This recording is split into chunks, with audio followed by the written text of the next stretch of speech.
지난주 함께 나눈 26장의 본문 끝에 보시면 광야의 여정 가운데 하나님의 약속의 땅에 대하여 하나님과 더불어 다투었던 이스라엘 장년들은 다 죽고 오직 갈렙과 여호수아만이 남아서 약속의 땅을 밟게 됨을 알 수 있는 대목이 등장하죠.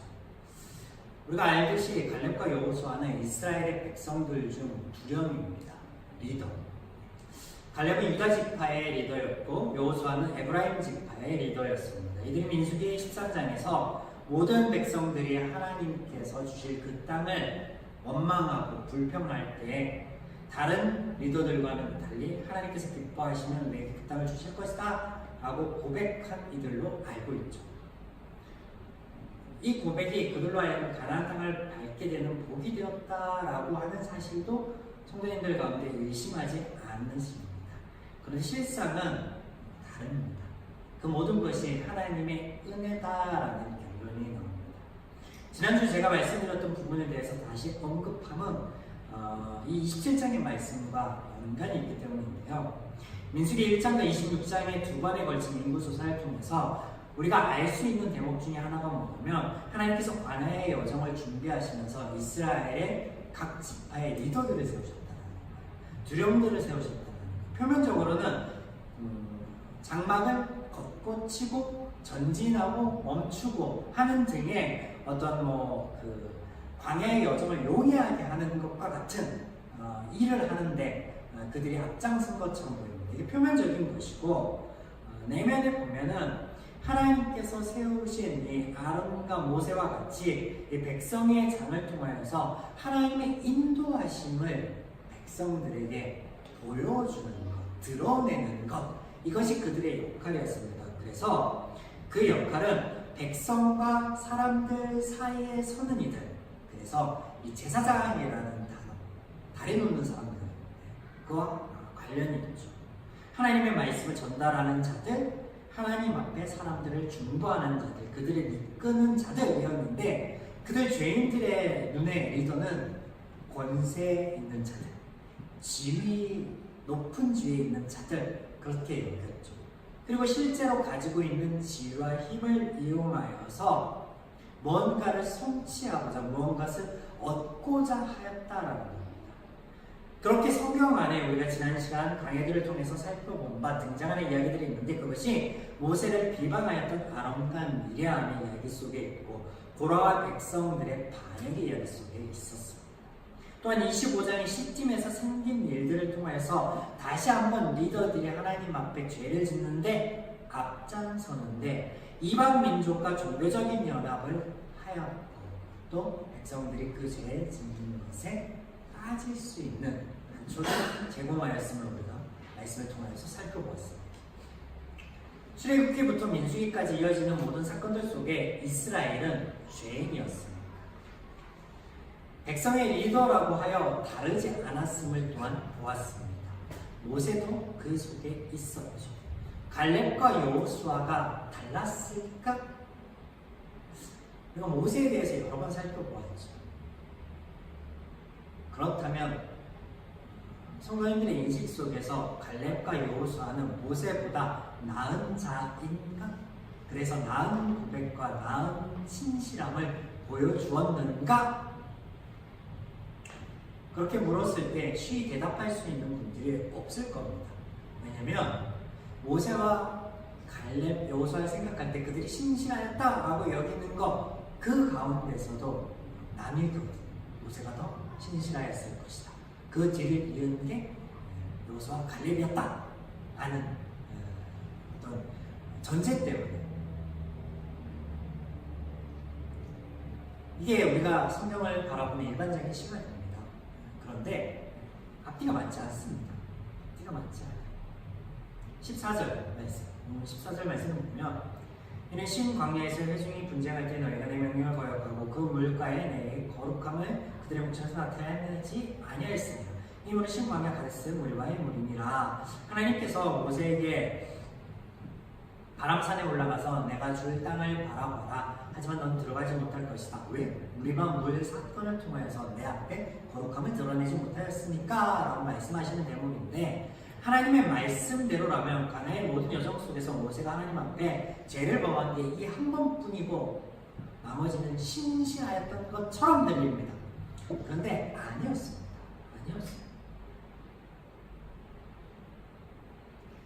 백성들과 모세는 똑같은 죄인이었고 하나님 앞에 민망할 정도로 어긋난 리더의 모습을 보였을 때가 많이 있었습니다. 그럼에도 불구하고 하나님께서는 모세를 책망한 적이 단 한 번도 없습니다. 언제나 위로하셨고 세우셨고 모세가 뱉은 말 한마디라도 땅에 떨어지지 않게 선용하여 주셨습니다. 그 선용함의 대표적인 예가 레위인입니다. 사람을 죽이던 자들의 손을 사람을 살리는 손으로 사용하게 하셨죠. 하나님의 이런 모습은 언제나 동일하신데 우리는 이 안에서 사랑의 모습, 은혜가 넘치는 모습을 발견하고 그 모습이 변하지 않는다라는 것을 발견하게 됩니다. 왜냐하면 하나님은 인생이야, 사람이 아니기 때문이죠. 영원한 기준이 되어주십니다. 사랑이라는 것에, 은혜라는 것에 대해서. 이러한 모습이 예수님의 사역 안에도 등장하는데 여러 모습들 중에 이렇게 등장하는 거예요. 예수님 앞에 나오는 수많은 무리들에게 예수님이 이렇게 말씀하시는데 믿음이 너를 구원하였다, 믿음이 너를 깨끗하게 하였다라고 선포하시는 그 선포함 속에, 왜냐하면 우리가 알고 있는 것처럼, 우리가 흔히 착각할 수 있는 것처럼 예수님 앞에 나오는 그 당시 수많은 무리들 속에는 믿음이라는 게 없었습니다. 왜냐하면 예수님을 하나님의 아들로서, 그리스도로서 인식하는 인식조차 없었으니까요. 그 인식은 언제 오느냐? 예수님이 죽고 난 후에 3일 만에 부활하시고 또 그들에게 보이시고 그리고 하늘로 올라가셔서 약속한 대로 그 모든 예수님의 말씀을 기억하게 하실 우리의 도우미로서의 성령님을 보내신 후에, 그러면 그들이 나온 것은 복음서 안에서의 수많은 무리들의 마음 안에 있었던 것은 믿음이 아니라 그들의 그냥 바람, 소망이었다라는 거예요. 어떤 소망이었는데, 아프니까 이 아픔이 그치기를 원하는, 귀신이 나의 삶을 제어하고 그래서 불편하고 어려우니까 그것들로부터 자유함을 얻고 싶은 그런 소망이 있는 자들이요, 지푸라기라도 잡는 심정으로 예수님 앞에 나오는 거예요. 그런 소문과 소문이 이어져서 나오는 거예요. 그런데 예수님은 그들을 향해 안타깝게 여기시고 불쌍히 여기시고 사랑하시는 그 은혜를 베푸시기를 너희 믿음이 너를 구원하였다 라고 합니다. 제가 지난 시간 설교 끝에 말씀을 나눴던 것을 한 번 더 언급하는 것은 앞서 말씀드린 것처럼 오늘 본문 말씀까지 이어지는데요. 오늘 본문에 보면 모세가 한 사람을 내 뒤를 이어 세워주실 것을 하나님께 간청하는데 그 뉘앙스를 보면 마치 이 여호수아를 첨가하는 것과 같은 뉘앙스. 물론 직접적인 언급은 없습니다. 하지만 이 출애굽기부터 민수기까지 이어지는 여러 대목들을 보면 적지 않은 연관성이 있고 마음에 아마 모세가 여호수아를 두고 하나님께 말씀드렸다라는 것을 우리가 알 수 있습니다. 긴 설명의 결론, 그래서 갈렙과 여호수아의 약속의 땅의 밟음이 그들의 고백에 있지 않고 그들의 믿음에 있지 않고 하나님의 은혜였다라는 거예요. 그들 또한 이스라엘의 백성들처럼 그 두령들처럼 하나님 앞에 반복하여 죄를 지은 죄인에 불과하다는 거예요. 모세 한 번의 죄가, 한 번의 거역함이 한 번이 아니었던 것처럼 그들이 고백하였던 것이 그들의 믿음의 고백이었고 신실한 삶의 연속이었다라고 유추하기보다 여러 상황들 속에서 백성의 리더들이 범죄함에 앞장섰고 백성들이 범죄하게 되는 단초를 제공하였던 것처럼 그들 가운데 모세도 있고 갈렙도 여호수아도 있었다라는 거예요. 그러면 그들이 고백하였던 건 뭐냐? 14장에 고백하였던 거예요. 14장으로 돌아가 보면 그들의 고백이, 성도님들이 인식하고 있었던 어떤 신실함이나 믿음하고는 전혀 무관합니다. 오늘 좀 자세히 좀 살펴보겠습니다. 가나안 정탐에 대한 부정적인 이야기들을 들은 온 이스라엘 회중들이 밤새도록 통곡합니다. 그렇게 통곡의 끝에 어떻게 하냐면 원망을 가지고 모세와 아론에게 쏟아붓습니다. 14장 4절에서 6절 말씀인데요. 이에 서로 말하되 우리가 한 지휘관을 세우고 애굽으로 돌아가자 하며 모세와 아론이 이스라엘 자손 온 회중 앞에 엎드러지는지라. 온 회중이 모세와 아론에게 다가가서 분을 냅니다. 그래서 5절에 보면 이 모세와 아론이 회중 앞에서 엎드렸다 라고 이렇게 기록되어 있는데, 사실 이 부분이 원어적으로 보면 좀 완화한 표현입니다. 이게 뭐냐면 내팽개 치다, 공격하다, 전복하다라는 의미를 갖고 있는 단어예요. 그래서 그냥 단순히 모세와 아론을 회중들이 말로서 비방하고 불평하고 그래서 힘이 풀려서 이게 넘어진 정도가 아니에요. 그들이 땅에 이렇게 엎드려진 정도가 아니라 물리적인 공격이 있었던 거예요. 그래서 저 녀석들을 끌어내라, 우리가 다른 지도자를 세워서 우리가 가나안이 아닌 이집트로 다시 돌아가겠다라고 이 뭐라 그래야지, 반역이 일어나는 거예요. 그런 상황 속에서 두 사람이 여호수아와 갈렙이 어떻게 하냐면 6절 말씀에 6절 말씀에 자기들의 옷을 찢는다, 옷을 찢습니다. 이 옷을 찢다라는 것, 성경에 등장하는 옷을 찢다는 것은 머리에 죄를 뒤집어 쓰는 행위와 같이 당시 고대 근동의 흔한 애도의 형태인데, 또한 이것은 종종 슬픔에 대한 표시나 수치, 명예나 지위의 상실을 나타내는 표시로서 등장하는데, 이 14장에 등장하는 것은 뭐냐면 상실에, 애도에 대한 표시. 무엇을 상실하고 무엇을 애도하는가? 여러분, 여호수아와 갈렙이 어떤 의미로 옷을 찢었을까요? 백성들이 하나님을 원망하여서 찢었을까요? 아니면 자신들의 리더들의 장으로 여기는 모세와 아론이 백성들에게 공격을 당하는 그 사실 때문에 옷을 찢었을까요? 이야기의 흐름상 후자가 맞죠. 후자가 맞습니다. 이어지는 이야기 속에서 이것이 확연하게 드러났는데 14장 7절에서 8절입니다. 이스라엘 자손의 온 회중에게 말하여 이르되 우리가 두루 다니며 정탐한 땅은 심히 아름다운 땅이라. 여호와께서 우리를 기뻐하시면 우리를 그 땅으로 인도하여 들이시고 그 땅을 우리에게 주시리라. 이는 과연 젖과 꿀이 흐르는 땅이다. 그냥 우리말 성경의 말씀만 보면 참 그 은혜로운 고백인 것 같아요. 그런데 실상은 다릅니다. 8절이 가정법으로 시작합니다. 그들의 고백이 가정법으로 시작한다는 거예요. 여러분, 가정법이 뭔데요? 만약 내가 나비라면 하늘을 날 수 있을 텐데, 그 말에서 나는 나비가 아니다라는 거예요. 그래서 흔히 가정법은 부정사실에 대한 기술이라고 합니다. 쉬운 말로 사실이 아닌 것에 소망과 희망을 두어서 원하는 결론을 도출해야 하는 거예요.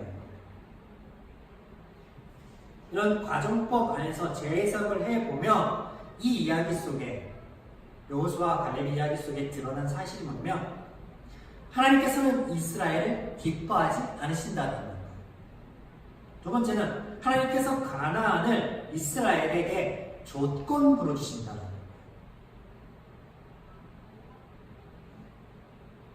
그러면 이 믿음이, 이 고백의 신실함이 뭡니까? 아니죠. 그들이 기술한 내용이 하나님에 대해서 옳은 말씀입니까? 옳은 말입니까? 아니에요. 아니에요. 하나님이 이스라엘을 장자 삼으셨어요. 하나님이 이스라엘에 은혜 베풀기를 쉬지 않으셨어요. 그들이 기뻐하는 정도가 아니라 사랑하셨습니다. 아브라함을 통해서 주신 언약을 기억하고 그들이 돌아보셨습니다. 그들이 잘했기 때문에 성경에서 당시 출애굽기의 서반부의 표현대로 그들이 부르짖었기 때문에 2000년 전에 우리를 위해 예수님께서 이 땅에 오셨는데 우리가 구원받을 만한 무언가 신실한 것을 하나님께 보였기 때문에 아니죠. 하나님께서 약속하셨으니까 그것을 들어준다고 하신 거예요. 그런데 그런 인식이나 그런 믿음이나 그런 말씀에 대한 확신은 전혀 없는 거예요. 그런 말씀 안에서. 그런 말 안에 고백 안에 여호수아나 갈렙의 고백 안에. 그럼에도 불구하고 하나님이 그런 고백을 통해서 그들을 이끄십니다. 은혜를 베푸셔요.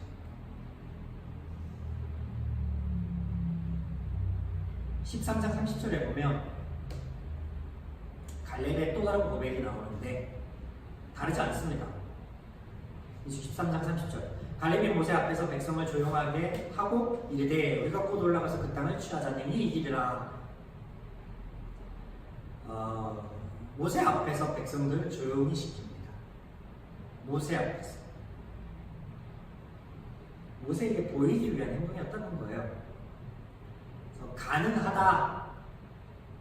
이거는 믿음의 고백이 아니라 리더편에서 모세라는 리더편에서 백성을 안심시키고자 하는 말로서 14장 8절의 대답과 다르지 않은 거예요. 믿음의 고백이 아닙니다. 갈렙과 여호수아가 지금 모세를 대변하여서 백성들 앞에 이렇게 행하는 데는 이유가 있습니다.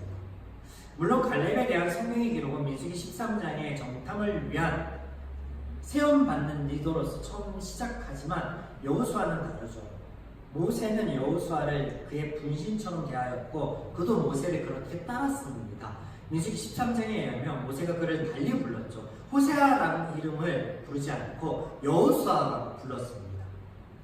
또 출애굽기 17장에 백성들을 하나님이 시험하고자 할 때 그 아말렉과의 전투에서 백성들을 이끄는 장군으로서 모세가 여호수아를 세웠습니다.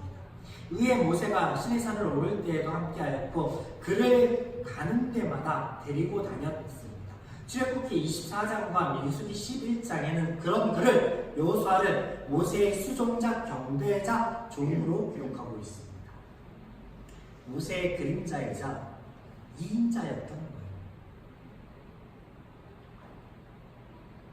그래서 오늘 본문에서 내가 들어갈 수 없으니까 한 사람을 세워주십시오 라고 하는 그런 모세의 마음 가운데 모세를 계속하여 따랐던 40여 년을 따랐던 여호수아를 마음에 두고 한 말이었다라고 제가 유추합니다.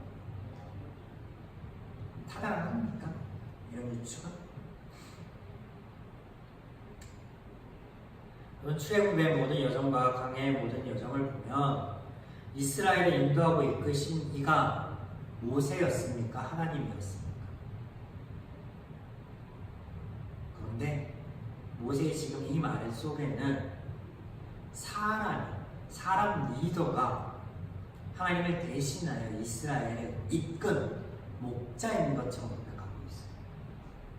여러분, 이게 신실한 고백이 아닌 하나님의 목자됨을 부인하는 이야기예요. 그럼 이후에 하나님 앞에 백성들이 가나안에 들어가서 우리도 다른 이방 민족들처럼 우리를 위하여 왕을 세워주시옵소서라고 할 때 하나님은 어떻게 말씀하시는지 알아요? 그들이 나를 그들의 왕으로 인정하지 않는 죄에 범했더라. 모세가 다른 리더, 나라의 대를 이을 리더를 세워달라고 하는 것이 신실한 거예요. 그럼에도 불구하고 하나님이 어떻게 말씀하시냐면 18절에 보면 여호와께서 모세에게 이르시되 눈의 아들 여호수아는 그 안에 영이 머무는 자니 너는 그를 데려다가 그에게 안수하라. 그의 말을 들으십니다. 그리고 여호수아를 세우십니다. 모세 이야기를 듣고 마치 긍정적인 반응으로 우리가 치부할 수 있는데 그렇지 않다는 거예요. 저도 아는 모세의 믿음 없음이 하나님이 안 보이셨기 때문이라는 거예요. 그래서 우리가 여기서 눈여겨볼 대목이 뭐냐면 그 안에 영이 머무는 자라는 하나님의 말씀, 하나님의 선포, 그 안에 영이 머무는 자. 우리가 이걸 잘못 보면 마치 여호수아가 신실하게 모세와 또 하나님과 동행하면서 40년간 준비되어진 차기 기도로 보입니다. 왜? 그 안에 성령이 있으니까. 근데 원어적인 의미는 이게 아니에요. 전혀 아니에요. 직역하면 원어적인 의미를 살려요. 그 안에 영이 머물게 될 자를 너는 데려다가 안수하라. 그 말은 뭐냐면 하나님이 여호수아에게 하나님의 영을 부어주시겠다라고 선포하는 거예요. 내가 여호수아에게 내 영을 부어주어 그를 통하여서 나의 일을 행할 테니 그에게 너는 안수하라. 안심하라. 하나님이 마지막까지도 모세를 위하시고 세우고 계십니다. 왜냐면 모세를 그렇게 하겠다고 부르셨으니까, 그리고 세우셨으니까, 지금까지 인도하셨으니까, 함께 하셨으니까 하나님의 은혜인 거예요. 그리고 모세가 호세아를 여호수아라고 불렀습니다. 히브리어, 우리의 이름도 그렇지만 이 히브리어의 이름 안에는 많은 뜻들을 내포하고 있습니다. 사람의 바램도 있지만 하나님의 역사 또한 그 이름 안에 내포하고 있는데요. 호세아는 단순히 구원이라는 뜻이지만 여호수아는요, 하나님의 구원이라는 뜻으로 이게 헬라어 지저스와 똑같은 뜻입니다. 예수님이랑 똑같다고 이름이 여호수아도. 모세가 이렇게 불렀어요. 그가 어떤 의도에서 불렀는지는 모르겠습니다. 하지만 하나님께서 그렇게 부른 그의 종 2인자를 데려다가 그 이름대로 하십니다. 은혜를 베푸세요.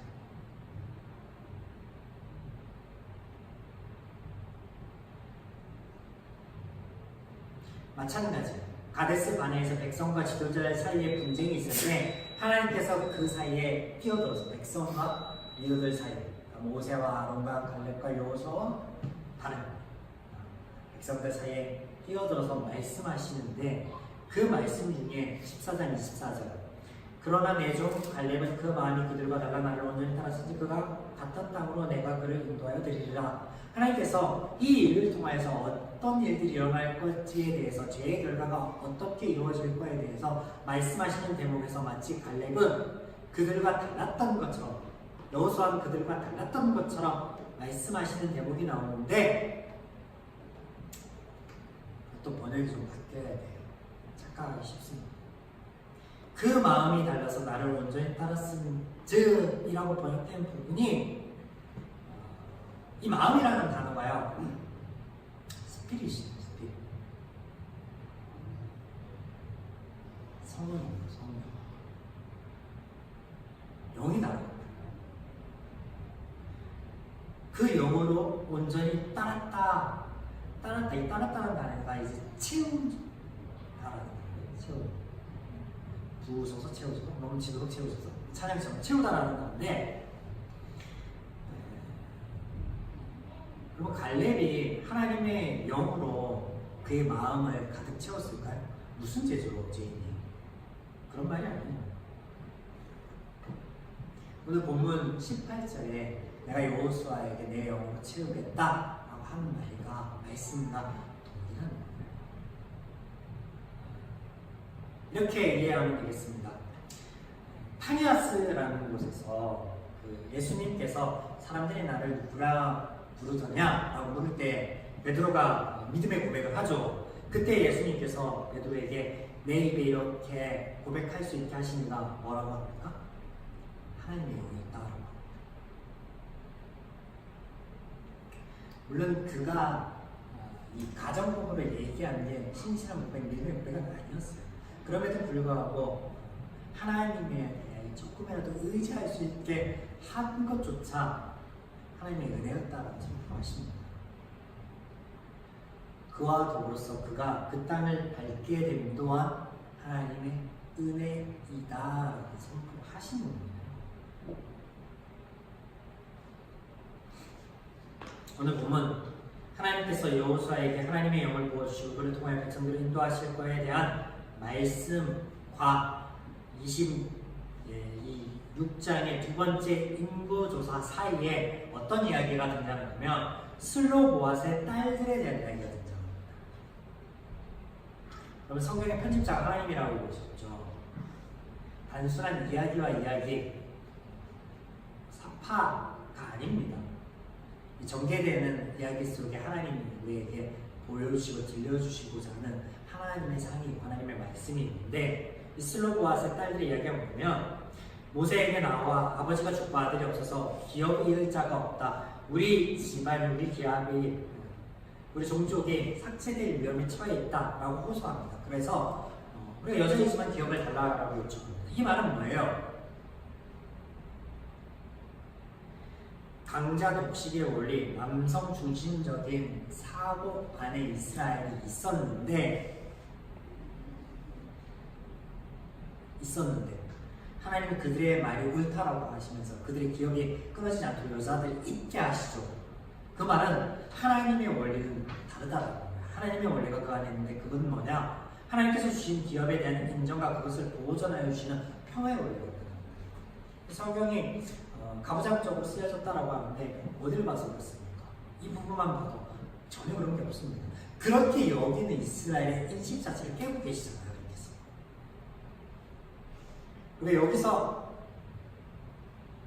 유추할 수 있는, 보여지는 핵심으로 보아야 될 단어가 뭐냐면 기업에 대한 보존. 그것을 하나님이 허락하셨던 거예요. 보존. 26장의 인구조사, 27장의 슬로보앗의 여인의 요청과 모세의 요청 사이에 그렇다면 어떤 상관관계가 있을까요? 보존이라는 단어를 강조했죠. 26장에도 보존이 있고 27장에도 보존이 있습니다. 26장의 이스라엘의 인구조사는 큰 틀 안에서 하나님께서 출애굽하며 계수한 이스라엘 인구를 보존하시고 이끄시고 계신 신실하신 목자임을 드러내는 것. 그래서 인구가 감소하지 않았다, 보존하고 계셨다라는 것을 하나님께서 보여주시죠. 수많은 일들이 있었습니다. 수많은 사람들이 죽었습니다. 전쟁을 치루었고 그들의 죄 때문에 죽었고 심지어는 그들이 서로를 원망하면서 죽이기까지 하였습니다. 그럼에도 불구하고 출애굽 당시의 인구, 첫 번째 인구, 두 번째 인구가 변함이 없습니다. 오히려 조금 늘었어요. 하나님이 보존하셨다는 겁니다. 뭘? 그들의 생명을, 그들이 하나님 앞에 받았던 구원의 은혜를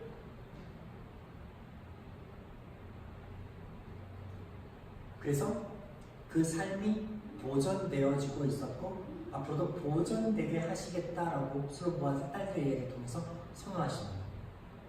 또 미래에 너희들이 밟게 될 삶의 터전에서도 여전히 그 보존의 은혜가 이어질 텐데 내가 여호수아라는 이에게 나의 영을 부어주어 이 일이 가능하도록 너희들을 이끌어갈 것이다 라고 선언하십니다.